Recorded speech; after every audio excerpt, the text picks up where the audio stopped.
Welcome to RSK Helpline, a complete free web development platform మన తెలుగులో. Hello friends, welcome back to my new brand series of Node.js in Telugu. This is video number 15. So in this class we will discuss what is a synchronous process, what is a asynchronous process, sync process with the promise, alage sync process with the try and catch blocks తో. Okay, so దీనికన్నా ముందు అసలు మన సింక్రనస్కి అసింక్రనస్కి difference ఏంటో అసలు చూద్దామండి. Sync stands for synchronous. So దీంట్లో ఈ సింక్రనస్ ప్రొసీజర్లో ఏమవుతుందంటే మనకి స్టెప్ బై స్టెప్ ఎగ్జిక్యూషన్ జరుగుతుంది. అంటే టాప్ టు బాటమ్ నుంచి మనకి ఒకదాని తర్వాత ఒకటి లైన్ బై లైన్ ఎగ్జిక్యూషన్ జరుగుతుంది. అంటే ఏదైనా మధ్యలో ఏదో ఒక స్టేట్మెంట్ దగ్గర ఏదైనా ఒకటి వెయిటింగ్ వచ్చింది అనుకోండి, అంటే ఇన్పుట్ కావచ్చు, ఏదైనా ఒక ప్రాసెస్ కావచ్చు, ఒక వెయిటింగ్ వచ్చినట్లయితే సో ఇదేంటంటే it will wait for that. ఆ ప్రాసెస్ అంతా అయిపోయేంత వరకు, లేదా ఆ రిక్వెస్ట్ ఎక్కడి నుంచి యూజర్ నుంచి కావచ్చు, వేరే అప్లికేషన్ నుంచి కూడా కావచ్చు, ఆ ఇన్పుట్ వచ్చేంత వరకు వెయిట్ చేసి so based on that input ఆ particular block of statements execution అయిపోయిన తర్వాత ఫర్దర్గా నెక్స్ట్ కంటిన్యూ చేస్తుంది. అంటే నో వెయిటింగ్, అంటే ఇక్కడ వెయిటింగ్ ఉంటుంది, ఇక్కడ వెయిటింగ్ ఉంటుంది. అంటే one by one lines execute చేసేటప్పుడు ఏమవుతుంది అంటే ఎక్కడో చోట మనకి ఏదైనా ఒక యూజర్ ఇన్పుట్ కావచ్చు, లేదా ఒక ప్రాసెస్ టైం తీసుకోవచ్చు ఆ కంప్లీట్ చేసేయడానికి. అప్పుడు ఏమవుతుంది, ఆ ప్రాసెస్ కంప్లీట్ అయిపోయిన తర్వాత మాత్రమే మనకి నెక్స్ట్ ఫర్దర్ స్టేట్మెంట్స్ అనేవి ఎగ్జిక్యూట్ అవుతాయి. అంటే టోటల్గా ఏం చెప్తున్నాను, జంప్ అవ్వదు అనమాట. ఒక స్టేట్మెంట్ నుంచి ఇంకొక స్టేట్మెంట్కి జంప్ అవ్వదు. ఓకే, అంటే line by line step by step top to bottom execution జరుగుతుంది ఇక్కడ సింక్రోనస్ ప్రాసెస్లో. అసింక్రోనస్ ప్రాసెస్లో అంటే ఇక్కడ వెయిటింగ్ ఉండదు. అంటే ఇందాక చెప్పాను కదా, ఏదైనా ఒక ప్రాసెస్ ఒక స్టెప్ బై స్టెప్ ఎగ్జిక్యూట్ చేస్తూ వచ్చినప్పుడు ఏదో ఒక స్టేట్మెంట్ దగ్గర యూజర్ ఇన్పుట్ కావచ్చు, లేదా వేరే అప్లికేషన్ నుంచి ఇన్పుట్ దీనికి రావచ్చు, లేదా అదే పర్టికులర్ ప్రాసెస్ అనేది ఎగ్జిక్యూషన్ టైం తీసుకోవచ్చు. సో ఆ ఎగ్జిక్యూషన్ టైం తీసుకున్నప్పుడు ఏం జరుగుతుంది, సింక్రోనస్లో వెయిట్ చేస్తుంది. అదంతా ఎగ్జిక్యూషన్ అంతా అయిపోయేంత వరకు వెయిట్ చేసి తర్వాత నెక్స్ట్ స్టెప్కి వెళ్తుంది అక్కడ సింక్రోనస్లో. ఇక్కడ అసింక్రోనస్కి వచ్చేపాటికి ఏమవుతుంది అంటే ఎప్పుడైనా సరే ఒక పర్టికులర్ బ్లాక్ ఆఫ్ ఒక స్టేట్మెంట్ కావచ్చు, బ్లాక్ ఆఫ్ స్టేట్మెంట్స్ కావచ్చు, ఒక ప్రాసెస్ అనేది ఏదైనా ఎగ్జిక్యూషన్ టైం తీసుకుంటుంది అనుకుందాం. అప్పుడు ఇమీడియట్గా it jumps to the next statement, further statements Kanni execute చేసుకుంటూ వస్తుంటుంది. ఎప్పుడైతే ఇంతకుముందు జంప్ అయింది కదా, ఒక ప్రాసెస్ జరుగుతున్నప్పుడు వెయిట్ చేయకుండా జంప్ అయింది కదా, అదేమన్నా రెస్పాన్స్ వచ్చింది అనుకోండి, it will go back to that particular location and continue that process. అంటే ఈ విధంగా ఏంటంటే ఇక్కడ మనకి వెయిటింగ్ జరగదనమాట. ఓకే, బై డిఫాల్ట్గా నోడ్ ఏంటంటే అసింక్రనస్. గుర్తుపెట్టుకోండి, బై డిఫాల్ట్గా నోడ్ అనేది అసింక్రనస్. కాబట్టి నోడ్ అనేది ఎగ్జిక్యూషన్ స్పీడ్ అనేది చాలా ఫాస్ట్గా ఉంటుంది. ఒకసారి ఇది మనం ప్రాక్టికల్గా డిస్కస్ చేద్దామండి. సో నేను ఒక ఫంక్షన్ తీసుకుంటున్నాను. ఫంక్షన్, ఈ ఫంక్షన్లో ఏం చేయాలి, నేను ఎంప్లాయీ ఐడిని తీసుకోవాలి సార్. కాబట్టి గెట్ ఈఎంపీ ఐడి అని తీసుకుంటున్నాను. సో ఈ ఫంక్షన్లో జస్ట్ నేను కన్సోల్ రాసేస్తున్నాను, console.log ఆఫ్. అంటే ఈ లాజిక్ అంతా ఈ ఫంక్షన్ లాజిక్ అంతా ఏంటి, getting that particular employee ID, అంటే ఐడిని మనం రిట్రీవ్ చేసుకోవాలి ఫస్ట్. సో దానికోసం ప్రాసెస్ ఏం రాయట్లేదు, టైం వేస్ట్ ఎందుకంటే జస్ట్ మీకు అవుట్పుట్ రాసిస్తున్నాను. అంటే ఏ లాజిక్ రాయాలి ఇక్కడ, గెటింగ్ ఫర్ ఎంప్లాయీ ఐడి కోసం ఇది ఈ ప్రాసెస్, ఈ మెథడ్ వర్క్ చేస్తుంది. సో ఒకసారి ఎంప్లాయీ ఐడి వచ్చిన తర్వాత మనం ఏం చేస్తాను, నేను ఆ ఎంప్లాయీకి సంబంధించినటువంటి డీటెయిల్స్ని డిస్ప్లే చేయాలి. కాబట్టి షో ఈఎంపీ డీటెయిల్స్ అని చెప్పి రాస్తాను ఒక మెథడ్. సో దీంట్లో కూడా నేను console.log, అంటే పైన ఫంక్షన్ ద్వారా ఏమొచ్చింది, ఎంప్లాయీ ఐడి వచ్చింది. సో ఆ ఎంప్లాయీ ఐడి గెట్ చేసిన తర్వాత బేస్డ్ ఆన్ దట్ ఐడి మనం ఎంప్లాయీ డీటెయిల్స్ని డిస్ప్లే చేయాలి. అంటే పైన మనకు వచ్చింది అనుకుందాము, ఇప్పుడు దాన్ని డిస్ప్లే చేస్తున్నాము. సో ఎంప్లాయీ డీటెయిల్స్ ఆర్ అని చెప్పి ఏదో ఒక డీటెయిల్స్ మనం డిస్ప్లే చేస్తున్నాం. ఇప్పుడు నేను ఈ ఫంక్షన్స్ని కాల్ చేస్తాను. సో ఎట్లా కాల్ చేస్తాను, గెట్ ఈఎంపీ ఐడి అని చెప్పేసి ఈ ఫంక్షన్ కాల్ చేస్తున్నాను. దాని తర్వాత షో ఎంప్లాయీ డీటెయిల్స్ అని చెప్పేసి ఒక ఫంక్షన్ కాల్ చేస్తున్నాను. సో దీన్ని సేవ్ చేసి రన్ చేస్తాను చూడండి. It is a node index.js. Run చేసినట్లయితే అవుట్పుట్ ఏమొస్తుంది, ఫస్ట్ ఇది సీక్వెన్షియల్ చెప్పాను కదా, టాప్ టు బాటమ్ నుంచి line by line step by step execute అవుతుంది చెప్పాను. కాబట్టి ఫస్ట్ ఏం ఎగ్జిక్యూట్ అవుతుంది, గెటింగ్ ఎంప్లాయీ ఐడి అని చెప్పేసి మనకి అవుట్పుట్లో వస్తుంది. దాని తర్వాత ఏమవుతుంది, నెక్స్ట్ స్టేట్మెంట్ ఏంటి, మనకి నెక్స్ట్ కాల్ ఏం చేస్తున్నాను, నేను ఈ మెథడ్ కాల్ చేస్తున్నాను కాబట్టి ఎంప్లాయీ డీటెయిల్స్ అని చెప్పి డిస్ప్లే చేస్తుంది. అంటే this is synchronous, step by step జరుగుతుంది. ఇప్పుడు ఫర్ ఎగ్జాంపుల్ నేను చెప్పాను కదా, ఏదో ఒక స్టేట్మెంట్ దగ్గర కొంచెం టైం పడుతుంది అనుకుందాం. అంటే ఇప్పుడు ఏమి చూడండి, ఇప్పుడు నేను ఒక సెట్ టైమ్అవుట్ మెథడ్ యూస్ చేస్తాను, సెట్ టైమ్అవుట్ మెథడ్. సో ఈ సెట్ టైమ్అవుట్ మెథడ్లో వచ్చేసి నేను ఎంతో కొంత టైం తీసుకుంటాను. ఫర్ ఎగ్జాంపుల్ ఒక 5 సెకండ్స్ తీసుకుంటున్నాను.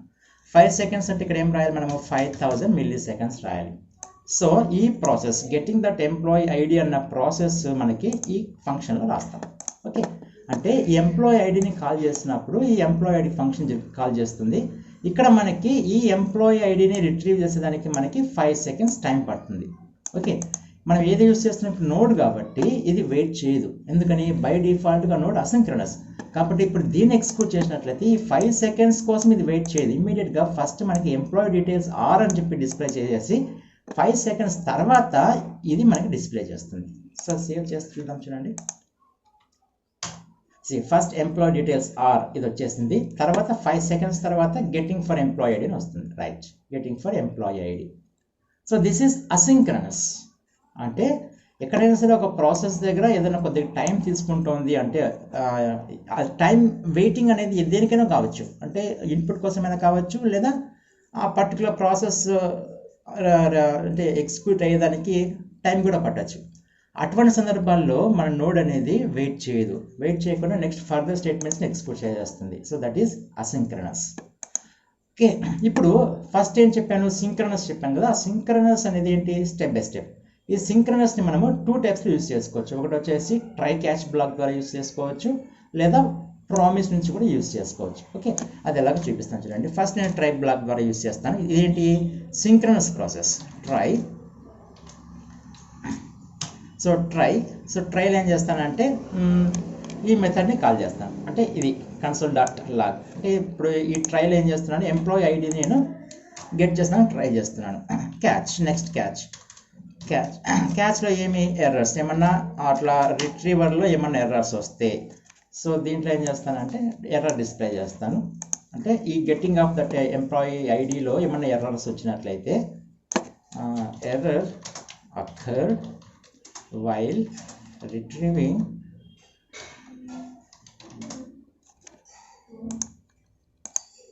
occurred is OCCURED unknown bada. Okay, error while retrieving employee ID. ఆ ఎర్రర్ని కన్కాట్ చేసి డిస్ప్లే చేద్దాం. ఓకే, సో ఇప్పుడు ఏమి ట్రై చేస్తున్నాము, ఎర్రర్ వస్తే ఎర్రర్ వస్తుంది. లేదు అనుకోండి ఏం చేయాలి, ఫైనల్లీ ఏం చేస్తాం మనము, ఎర్రర్స్ని ఈ షో ఎంప్లాయీ డీటెయిల్స్ అనే మెథడ్ని కాల్ చేస్తాను. సింపుల్. అంటే లైన్ బై లైన్ జరుగుతుంది చూడండి. ఇప్పుడు అంటే ఫస్ట్ ఏంటి, ట్రై బ్లాక్లోకి వస్తుంది ఏంటి, getting for employee ID. If errors వచ్చినట్లయితే ఈ మెసేజ్ డిస్ప్లే చేస్తుంది. ఇక్కడ మన ఎర్రర్ వచ్చే ఛాన్స్ ఏం లేదు కాబట్టి ఇది రాదు మనకి. సో నెక్స్ట్ కింద ఏముంది, ఎంప్లాయీ డీటెయిల్స్ని కాల్ చేస్తున్నాం కాబట్టి ఎంప్లాయీ డీటెయిల్స్ ఆర్ అని చెప్పేసి మనకి డిస్ప్లే చేస్తుంది. సో క్లియర్ చేస్తాను ఒకసారి. సో చూడండి, so it is node index.js. చూడండి, getting for employee ID error ఏం రాలేదు కాబట్టి ఎంప్లాయీ డీటెయిల్స్ ఆర్ అని చెప్పేసి ఈ మెథడ్ మనకి కాల్ అయింది. సో ఈ విధంగా మనం సింక్రనస్ ప్రాసెస్ని మనము ట్రై క్యాచ్ బ్లాక్ ద్వారా మనం యూజ్ చేసుకోవచ్చు. నెక్స్ట్ ఏంటి, ఇదే సింక్రనస్ని మనము ప్రామిస్ నుంచి ఎలా యూజ్ చేయాలి. సో ప్రామిస్ నుంచి యూజ్ చేయాలంటే ఒక వేరియబుల్ తీసుకుందాం. సో దానికి EMP = ద కీవర్డ్ న్యూ కీవర్డ్తో మనము ప్రామిస్ రాద్దాం. సో ఈ ప్రామిస్ ఏం చేస్తుందంటే ఒక ఫంక్షన్ యాక్సెప్ట్ చేస్తుంది. This function accepts 2 parameters. ఒకటి వచ్చేసి రిజాల్వ్ అని చెప్పి, ఇంకొకటి వచ్చేసి రిజెక్ట్ అని చెప్పేసి. ఈ పదాలు మీరు ఖచ్చితంగా RESC అని పెట్టాలి, REJ అని పెట్టాలి, రూల్ ఏం లేదు, మీ ఇష్టం. అంటే first argument must be resolve, second argument must be reject. అంటే రిజాల్వ్ అంటే ఏంటి, ఆ ప్రాసెస్ సక్సెస్ఫుల్గా ఎగ్జిక్యూట్ అయ్యింది అని. రిజెక్ట్ అంటే ఏంటి, సక్సెస్ఫుల్గా ఎగ్జిక్యూట్ కాలేదు అని. ఓకే, అలా కాల్ బ్యాక్ ఫంక్షన్ రాస్తాను. సో ఈ కాల్ బ్యాక్ ఫంక్షన్ ఏం చేస్తున్నాను, నేను ఫస్ట్ కన్సోల్ రాస్తున్నాను. సో కన్సోల్లో ఏంటి మనకి గెటింగ్ ఫర్ ఎంప్లాయీ ఐడీస్ కదా. సో దీన్ని కాపీ చేసి ఇక్కడ పేస్ట్ చేస్తాను. సపోజ్ ఇదంతా లాజిక్ అండి. మనకి గెటింగ్ ఫర్ ఎంప్లాయీ ఐడి ఈ ప్లేస్ అంతా మనం లాజిక్ రాస్తాం. అంటే ఏం లాజిక్, ఎంప్లాయీ ఐడిని రిట్రీవ్ చేసుకునే దానికి మనం రాస్తున్నటువంటి లాజిక్. సపోజ్ ఆ లాజిక్లో మనకి ఎంప్లాయీ ఐడి వచ్చింది అనుకుందాం. అంటే ఏమైంది, మనకి రిజాల్వ్ అయింది. సో రిజాల్వ్, సో ఏం చేయాలి, ఎంప్లాయీ డీటెయిల్స్ ఆర్ రిసీవ్డ్ అని అర్థం. Employee details are received. Okay, ఇక్కడ దాకా ఈ ప్రామిస్ అయింది. దీనికి ఇప్పుడు ఏం చేయాలి, ఫస్ట్ రిజాల్వ్ అయింది కాబట్టి దీని తర్వాత ఏం చేయాలి, డాట్ దెన్ యూజ్ చేయాలి. సో దెన్ ఏం చేయాలి, వస్తున్నటువంటి డేటా అంటే మనం అంటే ఒక ప్రాసెస్ ఇచ్చాము, ఆ ప్రాసెస్ ఎగ్జిక్యూషన్ జరిగింది, రిజల్ట్ వచ్చింది మనకి. ఓకే, అంటే సక్సెస్ఫుల్గా మనకి రిజాల్వ్ అయ్యింది. సో ఇప్పుడు మనము అవుట్పుట్ మనకి డేటా వస్తుంది. సో ఆ డేటాని ఏమైనా చేసుకోవచ్చు. మనకి ఇక్కడ ఏం చేయట్లేదు, జస్ట్ ఏం చేస్తున్నాను, కన్సోల్ నేను అంటే డిస్ప్లే చేస్తున్నాను. ఆ కన్సోల్ డిస్ప్లే చేసేదానికి ఆల్రెడీ మనకి ఈ మెథడ్ ఉంది కాబట్టి ఈ మెథడ్ని కాల్ చేస్తాను. Show details. సపోజ్ ఇక్కడ మనకి ఏదైనా ఎర్రర్ వచ్చింది, అంటే ఇక్కడ రిజెక్ట్ అయింది, రిజాల్వ్ కాలేదు, ఇక్కడ రిజెక్ట్ అయింది అనుకుందాం. అప్పుడు ఏం చేస్తాను, డాట్ క్యాచ్ ఏదో ఎర్రర్ వచ్చింది అనుకుందాం. సో ఇప్పుడు ఆ ఎర్రర్ని నేనేం చేయాలి, డిస్ప్లే చేయాలి. సో ఇక్కడ మనం కాల్ బ్యాక్ ఫంక్షన్ రాద్దాం. సో ఎర్రర్, సో ఏం చేస్తాను, console dot log of error while receiving employee ID. Okay, దానికి ఎర్రర్ ఏమైనా వస్తున్నట్లయితే ఆ ఎర్రర్ని కంట్రోల్ చేసి ఆ ఎర్రర్ కూడా డిస్ప్లే చేసుకోవచ్చు. That's it. అంటే ఏం చేస్తున్నాను, ఫస్ట్ ప్రామిస్ అనేది యూజ్ చేస్తున్నాను. So it accepts 2 parameters, 2 arguments. Parameters అయినా పర్లేదు, ఆర్గ్యుమెంట్స్ అయినా పర్లేదు. ఒకటి రిజాల్వర్, ఒకటి రిజెక్ట్. ఇది RESA రాయాల్సిన లేదు, మీ XY కూడా రాసుకోవచ్చు. సపోజ్ మనం రాసిన కోడ్ అనేది ఫస్ట్ లాజిక్ రాయాలి, ఈ ప్రామిస్లో ఫస్ట్ లాజిక్ రాయాలి. ఈ లాజిక్లో మనకి వచ్చినటువంటి రిజల్ట్ అనేది కరెక్ట్ మనకి సక్సెస్ఫుల్ ఎగ్జిక్యూట్ అయింది అంటే మీ రిజాల్వ్ అయినట్లు. సో రిజాల్వ్ రాసినట్లయితే దెన్ అనేది వర్కౌట్ అవుతుంది. ఓకే, అంటే దెన్లో ఏముంది, మనకి వస్తున్నటువంటి డేటా నేను ఏం చేస్తున్నాను, ఈ షో డీటెయిల్స్ అనే మెథడ్ రాస్తున్నాను కదా. సో కాబట్టి ఈ మెథడ్ అనేది వర్క్ అవుతుంది. సపోజ్ ఇక్కడ రిజాల్వ్ కాకుండా రిజెక్ట్ అయింది అనుకోండి, అప్పుడు ఈ దెన్ బ్లాక్ అనేది వర్కౌట్ అవుతుంది. మీకు ఏం వర్కౌట్ అవుతుంది, క్యాచ్ అనేది వర్కౌట్ అవుతుంది.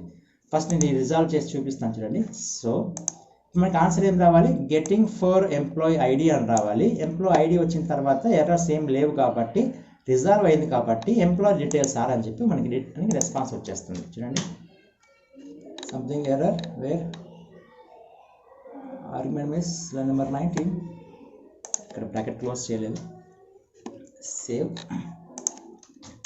చూడండి, first getting for employee ID. So ఇది మనకి లాజిక్ జరిగింది. సో రిజాల్వ్ అయ్యింది. మనకి ఇక్కడ స్ట్రింగ్ రాయాల్సిన అవసరం లేదు, ఇక్కడ ఏదైనా రాసుకోవచ్చు మీరు. ప్రస్తుతానికి స్ట్రింగ్ కూడా అవసరం లేదు. చూడండి, సేవ్ చేస్తున్నాను. చూడండి, getting for employee ID, Zoom చేసి చూపిస్తున్నానండి. Getting for employee ID success అయింది కాబట్టి ఇక్కడ దెన్ అనే బ్లాక్ జరుగుతుంది. దెన్ అనే బ్లాక్లో ఏం చేస్తున్నాను, షో డీటెయిల్స్ అని చెప్పి ఈ మెథడ్ని కాల్ చేస్తున్నాను. కాబట్టి ఎంప్లాయీ డీటెయిల్స్ ఆర్ అని చెప్పేసి మనకి ఇక్కడ డిస్ప్లేలో వచ్చింది. సపోజ్ ఈ రిజాల్వ్ కాకుండా నేను రిజెక్ట్ చేస్తాను. సో రిజెక్ట్ కోసం ఏం వర్డ్ యూజ్ చేశాను, అక్కడ REJ అని యూజ్ చేశాను. కాబట్టి రిజెక్ట్ యూజ్ చేసినట్లయితే మనకి దెన్ బ్లాక్ రాదు, క్యాచ్ బ్లాక్ ఎగ్జిక్యూట్ అవుతుంది. అప్పుడు ఏమొస్తుంది మనకి అవుట్పుట్, ఫస్ట్ మనకి గెటింగ్ ఫర్ ఎంప్లాయీ ఐడి వచ్చి రిజెక్ట్ అయింది కాబట్టి క్యాచ్ బ్లాక్ వచ్చి error while receiving employee ID అని చెప్పి వస్తుంది. ఓకే, సేవ్ చేస్తున్నాను, సో రన్ చేస్తాను. చూడండి, getting for employee ID error while receiving employee, ఏమేమో స్పెల్లింగ్ రాశాను అక్కడ, రిసీవింగ్ ఎంప్లాయీ ఐడి ఏం వచ్చింది ఇక్కడ, ఎంప్లాయీ. ఓకే, ఐడి అన్డిఫైన్డ్, మనకి ఎర్రర్ కన్కాటినేట్ చేశాం కాబట్టి ఇక్కడ ఐడి అన్డిఫైన్డ్ అని చెప్పి వస్తుంది. నో ప్రాబ్లం ప్రస్తుతానికి అది. సో మనకి కాన్సెప్ట్ ఏమి, ఈ సింక్రనస్ ప్రాసెస్ని మనము టూ టైప్స్లో యూజ్ చేసుకోవచ్చు. ఒకటి ట్రై క్యాచ్ ఫైనల్లీ ద్వారా యూజ్ చేసుకోవచ్చు, లేదా ప్రామిస్ ద్వారా యూజ్ చేసుకోవచ్చు. ప్రామిస్ యూజ్ చేసినట్లయితే you have to use 2 parameters, అంటే ఒకటి రిజాల్వ్ కోసం, ఒకటి రిజెక్ట్ కోసం. సక్సెస్ఫుల్ అయితే you have to call with రిజాల్వ్తో మనం కాల్ చేయాలి. మనం ఆ బ్లాక్ అనేది సక్సెస్ఫుల్ కాకపోతే రిజెక్ట్ ద్వారా మనం మెన్షన్ చేయాలి. రిజాల్వ్ అయితే దెన్ బ్లాక్ ఎగ్జిక్యూట్ అవుతుంది, రిజెక్ట్ అయితే క్యాచ్ బ్లాక్ ఎగ్జిక్యూట్ అవుతుంది. So this is guys about this synchronous, asynchronous, and synchronous with the try catch and synchronous with the promise. గుర్తుపెట్టుకోవాల్సిన విషయం ఏంటంటే బై డిఫాల్ట్గా మనకి ఏమవుతుంది, నోడ్ అనేది అసింక్రనస్ ప్రాసెస్ కాబట్టి నోడ్ అనేది ఎగ్జిక్యూషన్ ఫాస్ట్గా ఉంటుంది. ఒకసారి మీరు ప్రాక్టీస్ చేయండి. సో నెక్స్ట్ క్లాస్ ఏం డిస్కస్ చేద్దామంటే ఎక్స్పోర్ట్స్ అండ్ రిక్వెస్ట్ గురించి కొంచెం డిస్కస్ చేద్దాం. సో ఈ వీడియో నచ్చితే దయచేసి లైక్ చేయండి, షేర్ చేయండి గైస్. అలాగే మన ఛానల్ కొత్తగా విజిట్ చేసినట్లయితే సబ్స్క్రైబ్ చేసుకుని పక్కన ఉన్నటువంటి బెల్ ఐకాన్ని దబేల్. Thank you guys. See in the next class. Until then have a nice day. Bye bye.